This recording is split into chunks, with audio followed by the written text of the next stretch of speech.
Hello friends, চলুন আজকে আপনাদেরকে আমাদের পার্কটা দেখাই।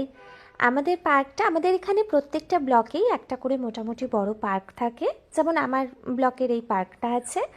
আর আরেকটা আছে গ্রাউন্ড, বড় গ্রাউন্ড, ওপেন গ্রাউন্ড, যেখানে দুর্গা পুজো, কালী পুজো, লক্ষ্মী পুজো, তারপরে 15th অগস্ট সব সেলিব্রেট হয়। আর একটা আছে বড় প্লেগ্রাউন্ড, যেখানে অ্যানুয়াল স্পোর্টস হয়, সব বাচ্চারা ফুটবল টুটবল খেলে। বড় ওটাও একদিন আপনাদেরকে দেখাবো।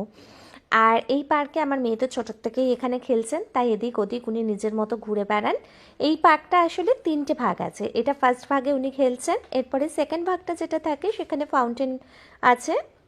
আর সেখানে সবাই একটু বসে আড্ডা টাড্ডাও মারে, বয়স্ক মানুষেরা ওখানে এসে বসেন বিকেলবেলায়। আর আরেকটা থার্ড পার্ট আছে, যেখানে আপনাদের ওই সবাই ব্যাডমিন্টন বাগেরা খেলে, একটু ওপেন স্পেস বেশি আছে। তো এই এখানে ইনি দৌড়ে বেড়াচ্ছেন। একটু সন্ধেবেলাতেও ক্লিপ নিয়ে নিয়েছি আমি। আমি মাঝে মাঝে এখানে হাঁটতে চলে আসি, যখনই একটু ব্রেক পাই, টি ব্রেক বা কোনো ব্রেক নিয়েই আমি অফিসের মাঝেও এখানে একটু করে হেঁটে যাই। আর এখানে মেয়েরা খেলতেও খুব ভালোবাসে, বন্ধুবান্ধব চলে আসে। তো একটু ঘুরে দেখুন, কখনো এখানে আসলে এই পার্কটা অবশ্যই ঘুরে দেখবেন। আর আমাদের এই পার্কটা কেমন লাগলো আমাকে কমেন্টে কিন্তু জানাবেন, তাহলে আমিও একটু মোটিভেটেড হতে পারবো, আরও নতুন নতুন নিউ টাউনের জায়গা নিয়ে চলে আসবো আপনাদের কাছে।